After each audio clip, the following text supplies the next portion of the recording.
সরকারি চাকরিতে প্রবেশের বয়সসীমা ৩৫ করা এবং চলমান আন্দোলনের বিষয়ে গঠিত কমিটির প্রথম বৈঠক শেষে এখন কথা বলবেন কমিটির আহ্বায়ক আব্দুল মুঈদ চৌধুরী। সেখানে আছেন আমাদের সহকর্মী শাহনাজ ইয়াসমিন। আমরা তার সাথে সরাসরি যুক্ত হব। মাননীয় উপদেষ্টা আসিফ মাহমুদ এবং নাহিদ ইসলাম, আমরা দুইজনের সাথে কথা বলেছি।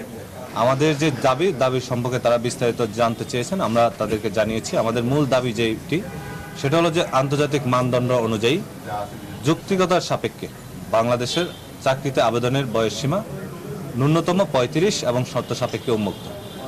তো সেই আলোচনার পরিপ্রেক্ষিতে আমাদের উপদেষ্টা মাননীয় আসিফ মাহমুদ এবং নাহিদ ইসলাম দুইজন আমাদের সাথে আলোচনা করে আমাদের বর্তমান অন্তর্বর্তীকালীন সরকারের জনপ্রশাসন সংস্কার উপদেষ্টা বা আহ্বায়ক স্বাস্থ্যকর অল টাইম হানিকম, সব সময় all time healthy life, doctor Abdul Muhit স্যারের সাথে আলোচনা করার জন্য, যেহেতু এটি জনপ্রশাসন মন্ত্রণালয়ের কাজ, সেহেতু স্যারের সাথে কথা বলার জন্য আলোচনা করার জন্য আমাদের একটা মিটিংয়ের টাইম নির্ধারণ করে দিয়েছিলেন।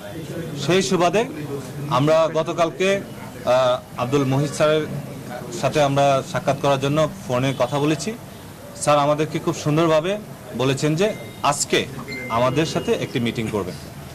মূল বিষয় হচ্ছে যে চাকরিতে আবেদনের বয়সসীমা ন্যূনতম ৩৫, শর্ত সাপেক্ষে উন্মুক্ত। এই বিষয়টি নিয়ে আজকে আমরা স্যারের মিটিং কল টাইম অনুযায়ী আমরা আজকে এখানে এসেছি। আপনারা দেখতে পেয়েছেন যে আমরা স্যারের সাথে আলোচনা করেছি। স্যার আমাদের সাথে আলোচনা করার জন্য একটি টিম গঠন করেছেন।